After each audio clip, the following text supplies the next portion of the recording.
Oke, pemirsa, sebelum kita diskusi di tema utama kita hadirkan dulu informasi ini berkaitan dengan tema utama kita adalah soal IKN, di mana ini menjadi tema juga yang menjadi diskursus dalam debat kemarin ya, Mbak ya? Ya, ada beberapa pandangan yang berbeda antar capres ketika menyoal isu IKN. Apa saja?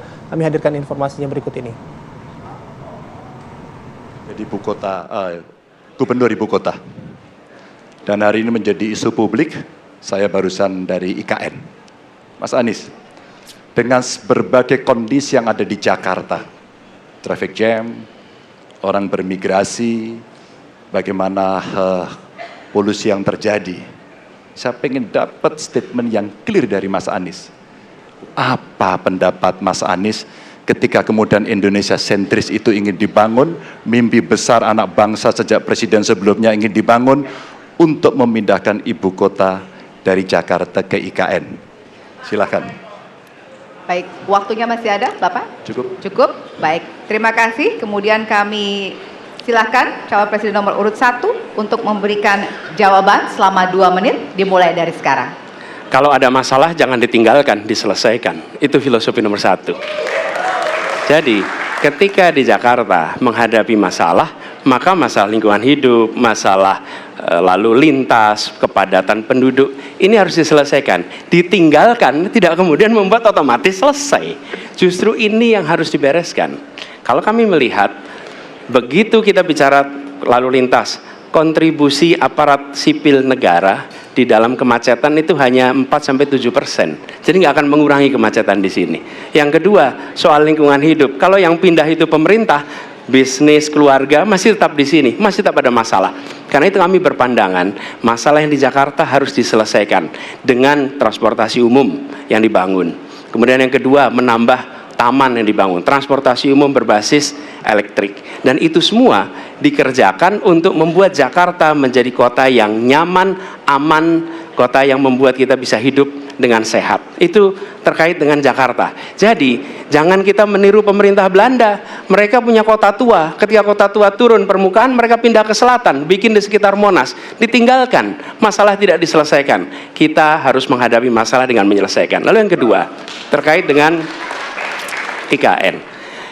Ketika kita memiliki masalah yang masih urgen di depan mata kita, di Kalimantan sendiri, kebutuhan untuk membangun sekolah yang rusak sangat banyak. Membangun kereta api atau jalur tol antar kota di Kalimantan itu urgen. Yang merasakan dari uang itu siapa? Rakyat. Sementara yang kita kerjakan hanya membangun tempat untuk aparat sipil negara bekerja, bukan untuk rakyat dan bukan pusat perekonomian. Oke, itu tadi beberapa pandangan dari Capres mengenai IKN, terutama Capres nomor urut 1 Anies Baswedan menyoroti soal pemindahan IKN ini. Oke, kita akan bahas mengenai isu itu di Apa Kabar Indonesia Pagi kali ini. Sudah hadir 2 narasumber kami pagi hari ini, ada Mas Imam Priyono, Mas Wahyu, jubir TPN Ganjar Mahfud. Selamat pagi, Mas. Pagi, Mas Wahyu. Ada Pak Said Didu, ini jubir Timnas Anies. Selamat pagi. Kita juga masih menunggu ini Valdo Maldini yang sudah berjanji untuk hadir pagi hari ini, tapi kami masih menunggu juga kedatangan beliau. Oke, kita langsung diskusi pagi hari ini. Saya langsung ke Pak Said Didu. Pak, kalau kita bicara yang sampaikan oleh Anies Baswedan kemarin, ketika bicara soal IKN, salah satu yang disoroti adalah undang-undangnya memang sudah ada, tapi proses pembuatan undang-undangnya itulah yang dipermasalahkan gitu. Nah, permasalahan kan sekarang undang-undang udah ada. Kalau misalnya jadi presiden, apakah akan mengubah undang-undang, membatalkan, atau bentuknya akan seperti apa? Pertanyaan bagus. Saya pikir kita sederhanakan pemikirannya sebenarnya. Pak Anies Baswedan mengawali, kan alasan dulu pindahnya Jakarta karena macet, banjir, dan lain. Alasan pertama, kalau ada masalah jangan tinggalkan. Itu alasan pertama. Yang kedua, pindah ke sana, pindah ke ibu kota negara, landasannya undang-undang. Undang-undang, kalau undang-undang itu pelaksanaannya adalah kebijakan pemerintah yang sedang berkuasa. Jadi walaupun undang-undangnya bisa saja ada kebijakan. Contoh saja di Undang-Undang Dasar 45 menyatakan fakir miskin dan anak terlantar dipelihara oleh negara. Itu Undang-Undang Dasar 45. Ya. Sampai sekarang belum dilaksanakan karena uangnya tidak ada. Jadi walaupun undang-undangnya ada, bisa saja karena menganggap itu tidak ada uang, maka dia pilih prioritas yang lain. Nah, bukan sepertinya, Pak Anies Baswedan berprinsip bahwa ini jauh lebih penting mengalokasikan anggaran untuk mengatasi masalah-masalah yang dihadapi rakyat dibanding membangun istana dan rumah pegawai negeri di sana. Itu prinsip yang dipegang. Nah, yang kedua dikatakan bahwa demi keadilan, perhitungan kami dari tim Amin bahwa keadilan pemerataan. Nah, perhitungan kami dengan menggelontorkan anggaran hampir 500 triliun ke satu titik jauh lebih menyebabkan pertumbuhan dan pemerataan kalau itu digelontorkan menyebar di berbagai tempat. Sehingga pemerataan yang diharapkan itu terjadi. Nah, jadi saya pikir kalau tadi apakah betul harus merubah undang-undang?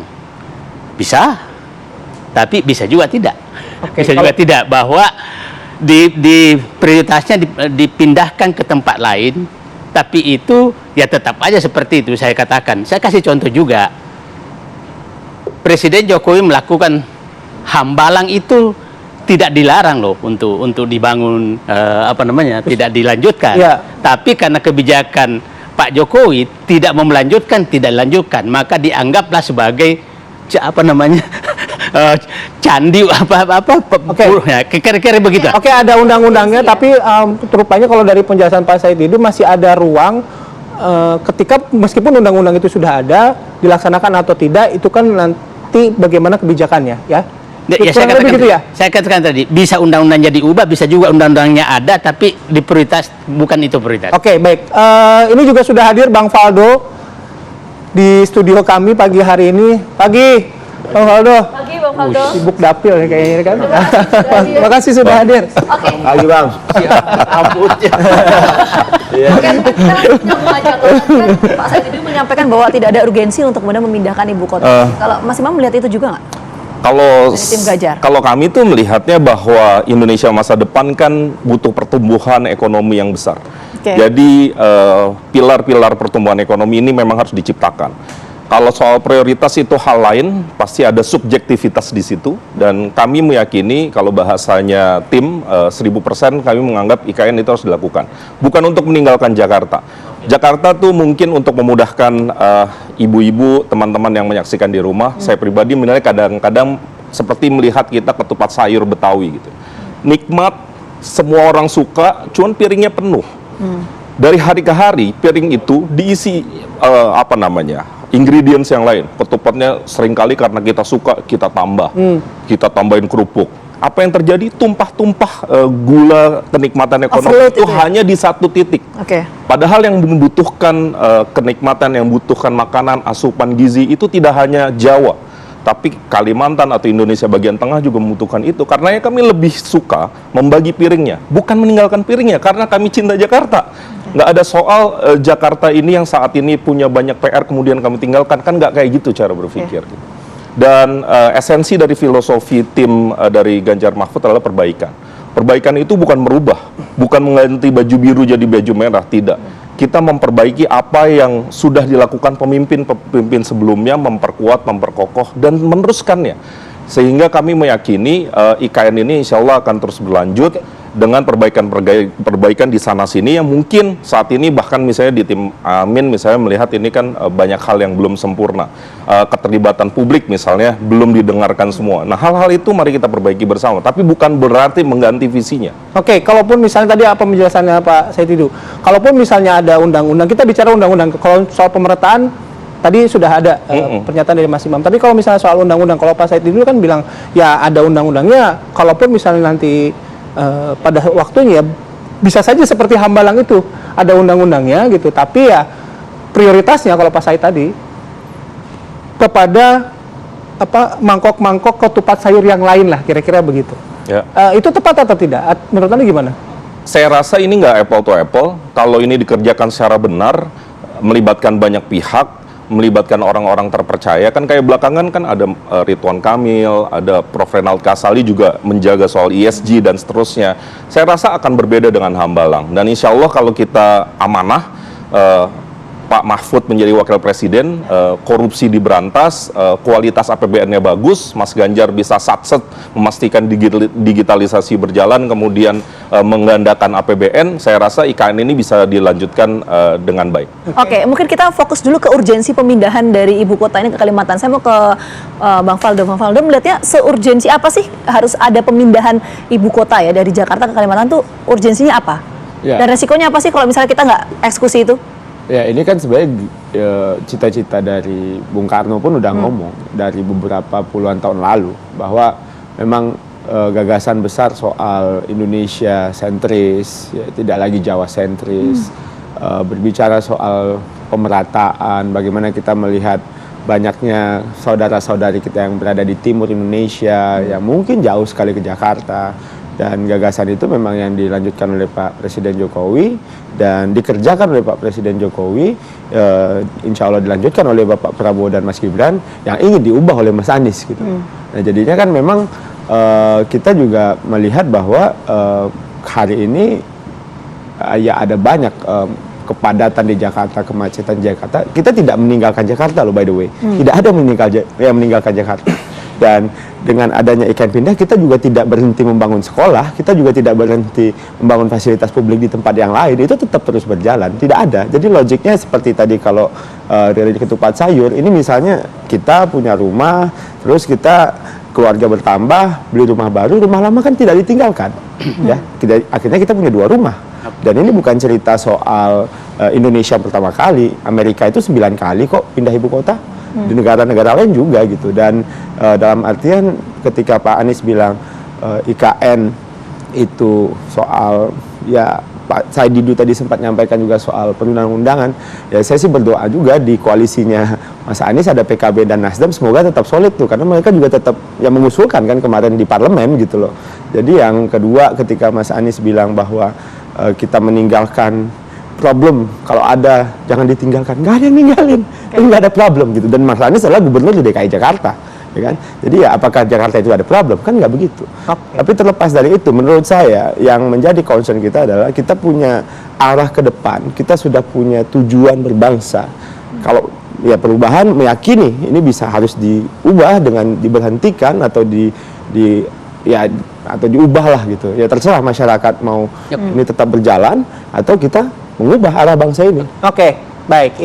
Nanti Bang Said, udah pasti udah pengen ngerespon, tapi nanti ya termasuk juga nanti ke Bang Faldo soal proses pembentukan undang-undangan yang dianggap tidak terlalu banyak melibatkan publik pada saat itu. Oke, sesaat lagi ya di Apa Kabar Indonesia Pagi.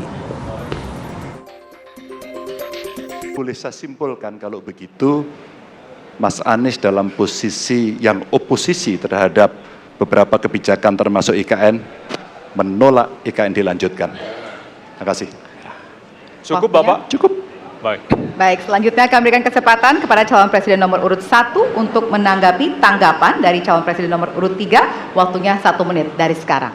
Inilah salah satu contoh produk hukum yang tidak melewati proses dialog publik yang lengkap. Sehingga dialognya sesudah jadi undang-undang. Dan ketika dialognya sudah undang-undang, siapapun yang kritis dianggap oposisi, siapapun yang pro dianggap pro pemerintah. Kenapa? Karena tidak ada proses pembahasan yang komprehensif yang memberikan ruang kepada publik. Ini negara hukum, bukan negara kekuasaan. Dalam negara hukum, berikan ruang kepada publik untuk membahas sebuah peraturan sebelum dia ditetapkan. Tapi ini nada-nadanya seperti negara kekuasaan, di mana penguasa menentukan hukum dan kemudian dari situ kita berdebat pro kon. Kami melihat ada kebutuhan-kebutuhan urgen yang dibangun untuk rakyat. Kalau hari ini kita belum bisa menyiapkan pupuk lengkap, tapi pada saat yang sama kita membangun sebuah istana untuk presiden, di mana rasa keadilan kita? Oke, kita lanjut kembali perbincangan sebelum ke Pak Said. Saya langsung ke Bang Faldo. Bang Faldo, kalau bisa tadi bilang Jakarta nggak ditinggalkan, itu satu ya. Yang kedua soal proses pembuatan undang-undangnya gimana? Kan diklaim oleh Anies Baswedan gitu, tidak terlalu banyak melibatkan publik pada saat itu. Ya, ya undang-undang kan DPR bersama pemerintah ya, dan prosesnya juga pasti sudah berjalan bahwa aspirasi, ada masa mendengar aspirasi publik, dan dilalah salah duanya di sana ada partai yang mendukung Pak Anies juga gitu, ada Partai Nasdem dan Partai PKB gitu. Apakah dua partai yang mendukung Mas Anies tidak mendengarkan proses itu? Gitu. Tapi saya doakan tetap solid. Tapi saya doakan tetap solid. Tapi soal partisipasi publik itu gimana dalam pembuatan undang-undang? Kalau menurut Bang Faldo? Ya, proses itu terus berjalan. Ada pelibatan publik, pengamat diundang, ada proses yang sebenarnya itu proses sama aja dalam semua undang-undang, Pak. Dan itu selalu terjadi dan berjalan. Tapi mungkin ya Mas Anies mungkin mengambil angle bahwa ini ada aspirasi publik yang mana ya gitu, itu kita perlu dikasih tahu juga publik yang mana yang menjadi suara dengarannya Mas Anies, tirakatnya Mas Anies ini dapat info dari mana gitu. Nih maksudnya kali aja gitu suara ada yang menurut saya semoga itu bukan suara kader Partai Nasdem dan PKB.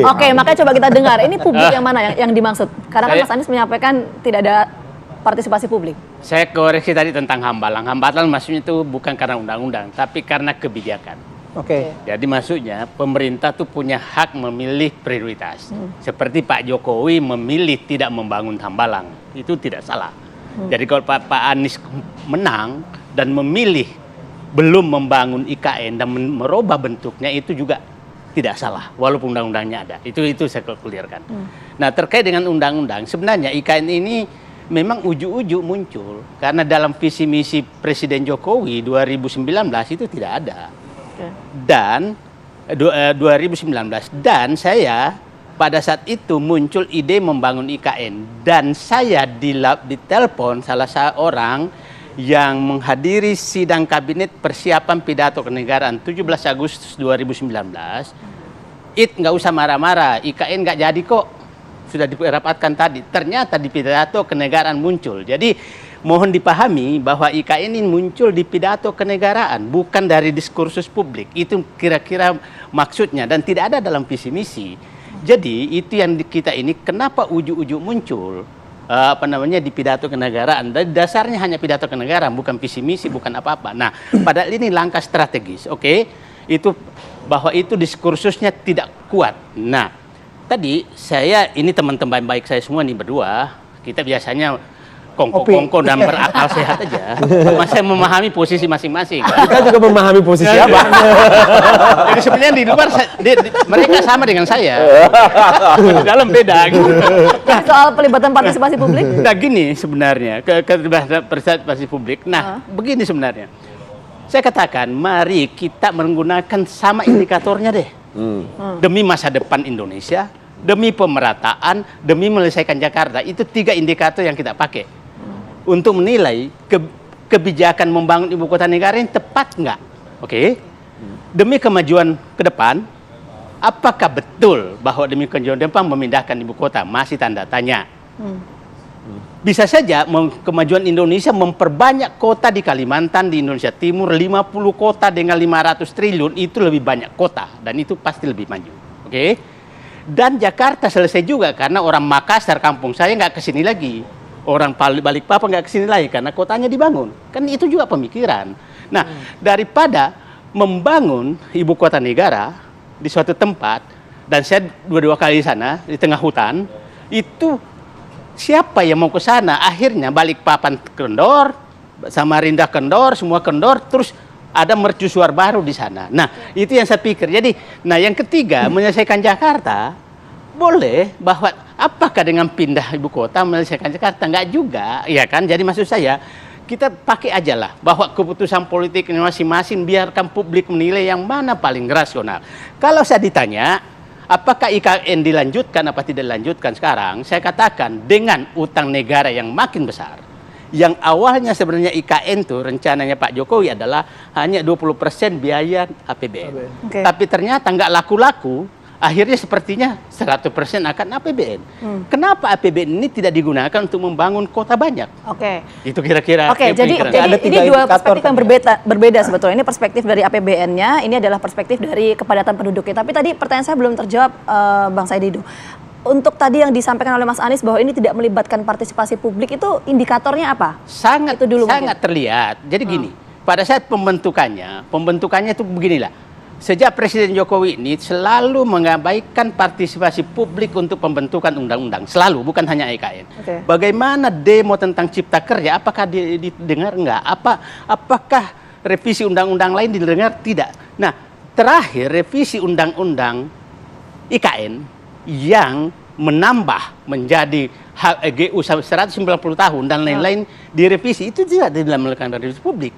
Jadi maksud saya bukan hanya undang-undang IKN, tapi hampir semua undang-undang yang dilaksanakan oleh DPR dan pemerintah. Pak, maaf ya. Tadi kata Bang Faldo melibatkan mengabaikan partisipasi publik, mengurangi Pak. Oke, kalau Mas Imam melihat ini memang melibatkan partisipasi publik nggak dalam proses pembentukan undang-undang ini? Kan anggota DPR publik juga bukan? Oke. Oh, lain. Mereka ya, tapi mereka publik Bang. Itu publik juga. Dan mereka kan perwakilan. Sebentar, Bang Saidi dulu. Mas Imam dulu, ya, nanti boleh ditanggapi. Silakan Mas Imam. Mereka kan wakil rakyat.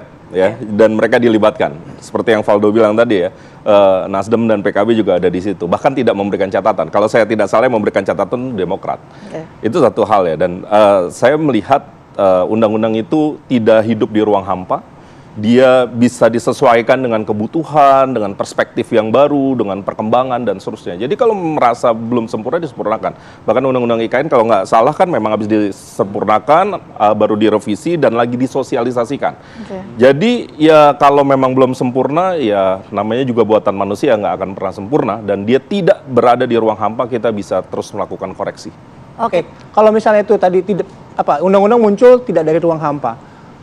Betul tadi kalau misalnya Pak Said Didu bilang kan di pidato negaraan 2019 itu. Artinya kan memang sudah ada ada titik awalnya di situ, meskipun itu baru melalui pernyataan dari Presiden. Apakah diskusi-diskusi sebelumnya nggak ada? Pak Didu pada mendapatkan informasi nggak ada kok soal IKN, tiba-tiba muncul gitu. Nah itu kan yang dipertanyakan juga Mas Imam.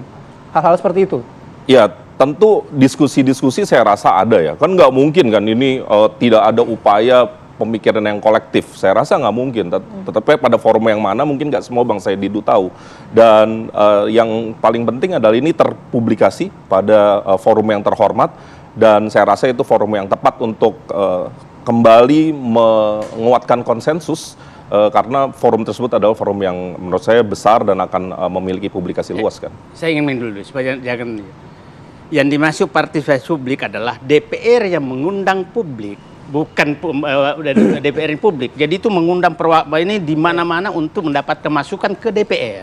Oke, berarti nanti kita akan coba bahas lebih lanjut ya. Tapi kita jeda dulu ya. Apakah Indonesia Pagi akan kembali hadir saat lagi untuk Anda. Tetap bersama kami.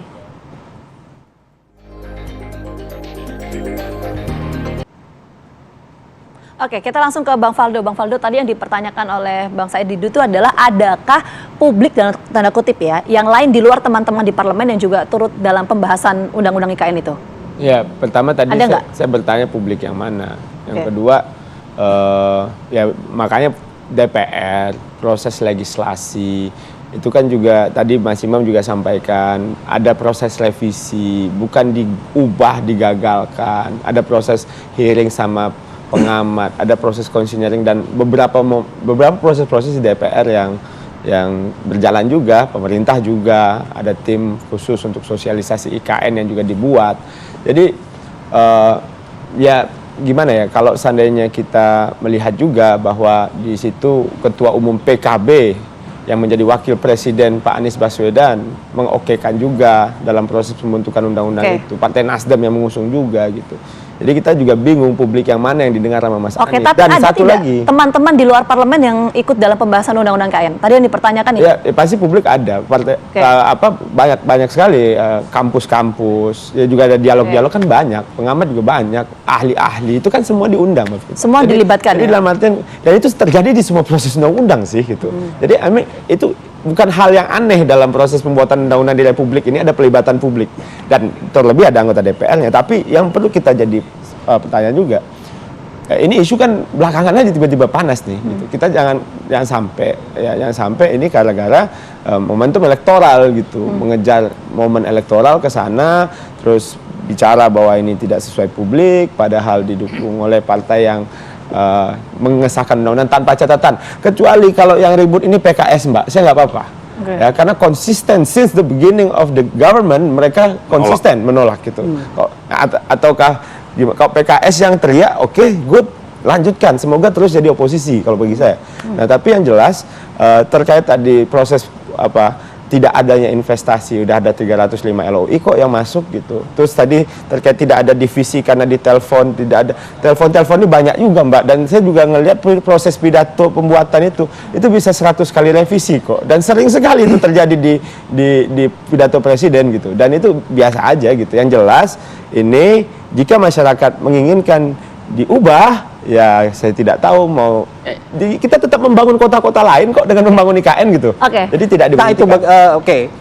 Kita membangun kota-kota lain dengan membangun IKN. Bahkan membangun desa. Kita bahas tadi juru bicara Prabowo nih. Nah, kita bahas lebih lanjut ya, kita jeda dulu tapi akan kembali saat lagi.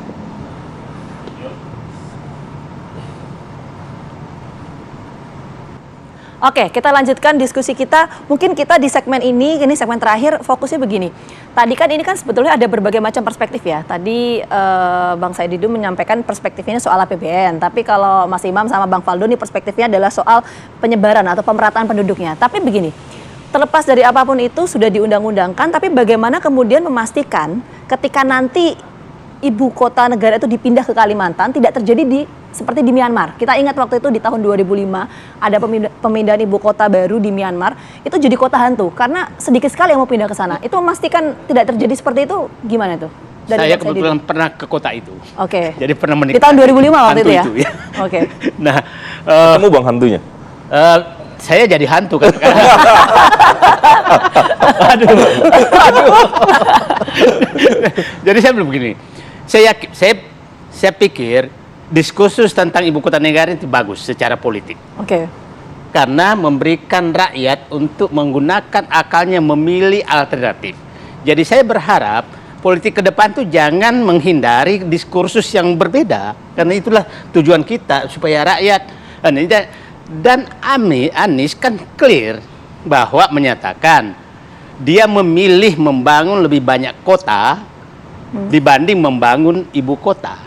Itu untuk pemerataan dan kemajuan ke negara. Itu kan kira-kira pilihannya begitu. Nah, yang lain bisa menyatakan, bisa pendapat lain. Nah, bagi Amin juga menyatakan, saya menyatakan begini. Semua misi Anies itu adalah berbasis kepada keadilan dan kemakmuran.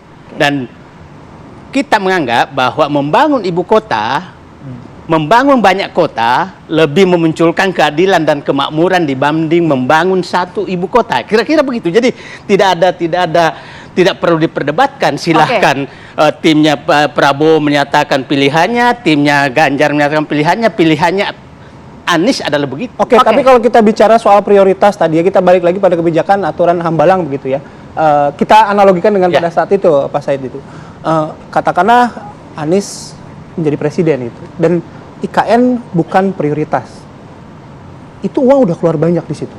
Saya pikir begini, tidak akan sebegitu Pak Anies. Sama dengan Pak Anies menghentikan reklamasi, kan tidak mematikan, akan dicari alternatif lain agar itu menjadi hidup. Jadi bukan seperti cara Jokowi menghambalang dihambalangkan, nggak begitu. Hanya saya ulangi lagi, hambalang itu contoh bahwa boleh kebijakan pemerintah tidak melanjutkan sesuatu, itu boleh. Pada masanya tetap Amin akan melanjutkan IKN ya? Saya akan tidak membuang begitu saja uang sudah terbuang, itulah. Oke, Mas Imam.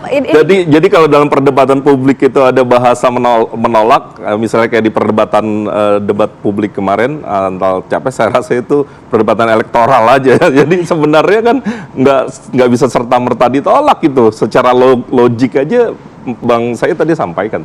Tapi bagaimana memastikan ini tidak akan terjadi seperti di Myanmar tadi saya sampaikan? Artinya jadi kota hantu, orang-orang tidak mau pindah ke sana sementara ini sudah APBN sudah digelontorkan. Itu memastikan itu gimana? Memastikan itu caranya menempatkan orang-orang yang profesional. Ya. Kan sekarang tim kurasi aja ada Ridwan Kamil. Ada orang-orang besar seperti Renald Kasali yang memastikan ESG, Environmental, Social, and Governance itu berjalan di sana. Dan ayo kita awasin bareng-bareng. Saya juga rakyat yang bayar pajak, saya nggak mau juga tuh hampir 500 triliun itu nggak jadi.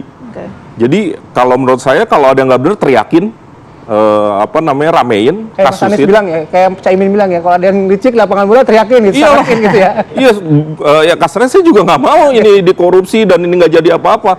Karena Indonesia maju itu saya rasa butuh butuh lokomotif ya. Kayak di TV nih, kalau industri TV kan untuk membesarkan TV itu seringkali butuh 1, 2, 3 lokomotif yang tangguh yang menjadi etalase begitu ya, sehingga orang semua tertarik ke Indonesia. Oke, jadi Mas Imam meyakini ya tidak akan seperti kota Myanmar, itu yang diyakini ya?